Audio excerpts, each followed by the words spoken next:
Hello, my name is Lucas Graham. I am the resident expert here for sports psychology, and I was asked to come here to present this slideshow to you guys today. So I'm just going to be going through the ins and outs of what sports psychology is, what it isn't, and some questions that are commonly asked. So here we go. All right, so this is my outline. So pose questions, what sports psychology is, what sports psychology isn't, practical application at the college level, and then we've got our Christian worldview down here, and then references as well. I'm going to be referencing the textbook that I use a lot, which is Sports Psychology, and I'll show you at the end what that looks like. So, all right, so pose questions. These are just commonly asked questions that I get a lot. What is the job of a sports psychologist? So this is a great question. A sports psychologist encompasses three main roles, which is education, so we work in the classroom, clinical setting, where we are working one-on-one with athletes in a clinical setting where we're working on improving and working on technique, as well as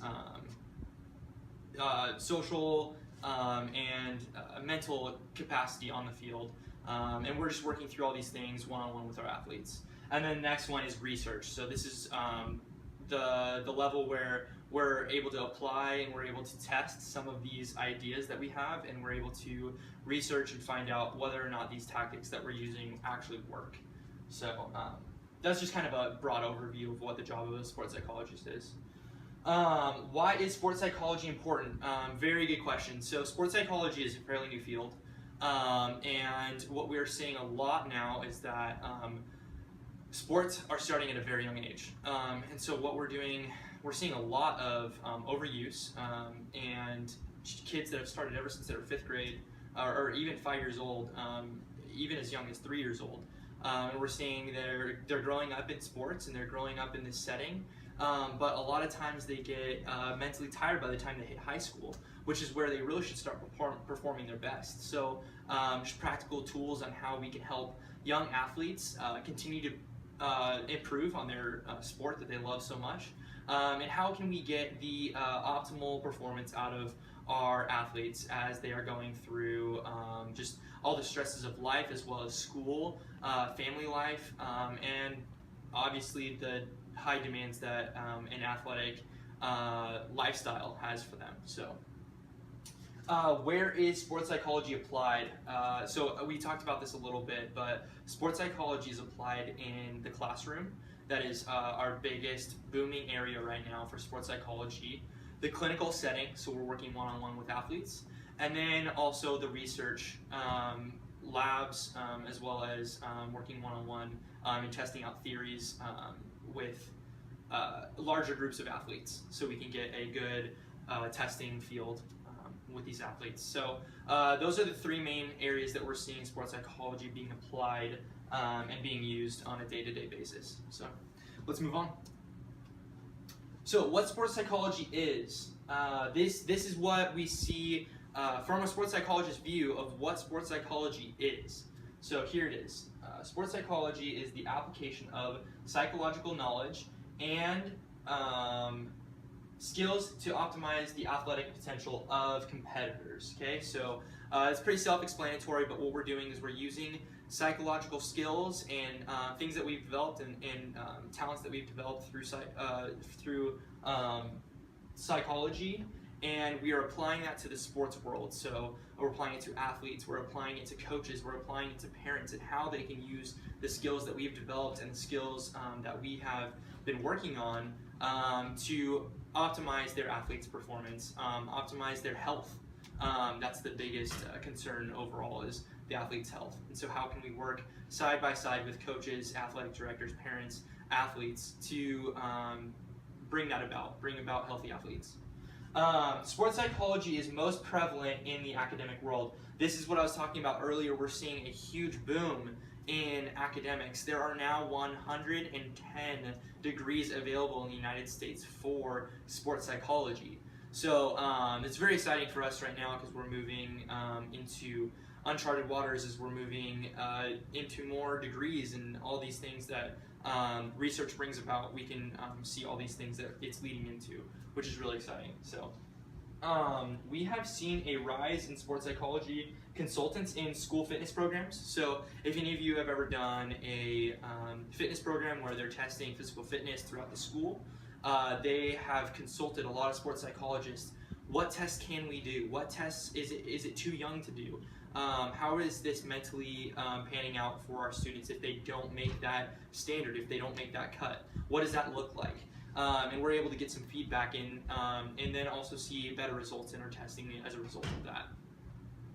And then rehabilitation is a large area of sports psychology as well, because we're able to see faster recovery times and even better returns from our athletes as they go through some of our tips and skills as we are talking one-on-one in a clinical setting with our athletes.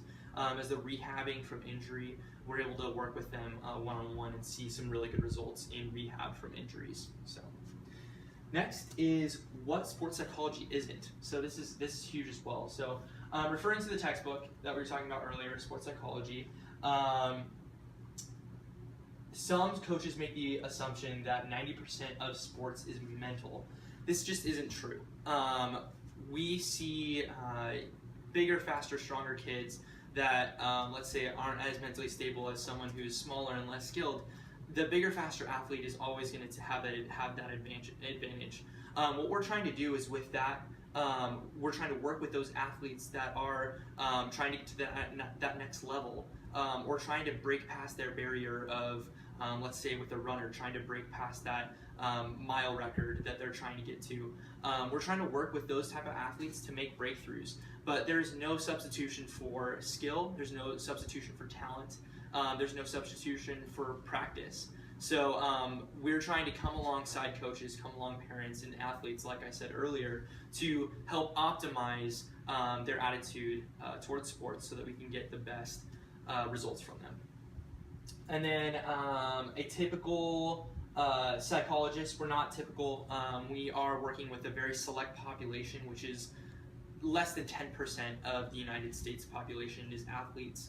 So we're working with a very different demographic. A lot of the things that we take from sports psychology, we cannot transfer that straight into normal psychology because we're working with a different demographic.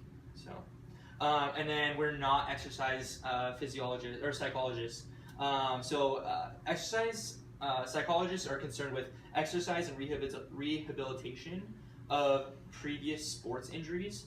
And so what this looks like is, let's say we have an athlete that has been in sports their whole life, and they are now rehabbing from injuries that have occurred in that sport. Exercise psychologists are able to work with them more on the other side of sports, as they're still trying to be competitive and still trying to play in like city leagues or whatever.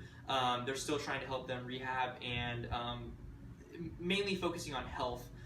Rather than competition and progressing to their best marks. Just more of the healthy, what's a healthy zone for you? What can we do to get you there? What can we do mentally to get you there? So that is a whole another section of sports psychology, but we're not exercise psychologists. All right, so practical application. So this is the story that I wanted to take from the college level specifically. So I wanted the question to be asked, to be answered, how does sports psychology impact a collegiate athlete? So here we are looking at Kenyon Drake. So he is the running back for Alabama, a premier football program that cranks out incredible players every single year. Kenyon Drake is arguably one of the best running backs in the league, or in the college level right now.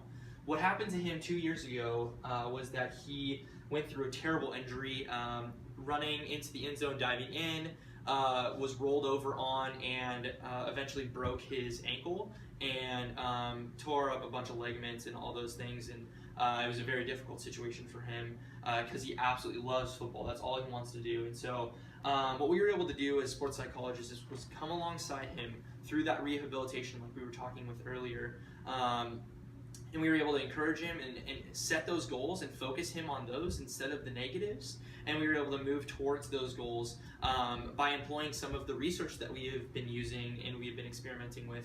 And we were able to explore this with Kenyon Drake. And actually we were able to see really great results from this by his recovery time being incredibly fast from this type of injury. And now he's actually playing better than he ever has. So he not only made a recovery from the injury itself, but he's also able to come back stronger than ever and play at a high level once again. So it's really exciting for us because if you Google search sports psychology, it'll give you a huge rundown of tips and pointers that sports psychologists have researched and put up on the internet for parents and coaches to look at. What are ways that you can encourage your athlete to do better? What are ways that you can optimize their performance as they're in high school? What if they don't make that cut? What if they don't make that squad? What happens then? And so we're working with that demographic as we're trying to help them into optimizing their performance, but also focusing on that health of that athlete, because if we have an unhealthy athlete that is able to maybe squeak by and make that cut, how is he going to deal with defeat as the team loses at some point? We're going to want to make sure that we have a healthy athlete in here that is able to optimize his performance and do the best he can. So, sports psychology research is spilling over into other areas of healthcare. So, like I said, we have a very specific demographic here. It's as athletes, but some of those principles are being applied into other areas of healthcare because they're seeing similar type of, let's say, personalities in people that are really competitive and people that are injured and want to get back to work, or people that are disabled and they need to get back on their feet again.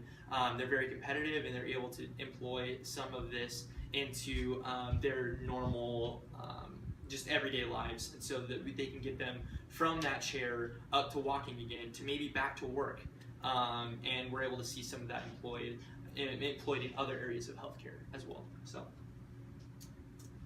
So the Christian worldview here. So this is how this is going to apply to the Christian life.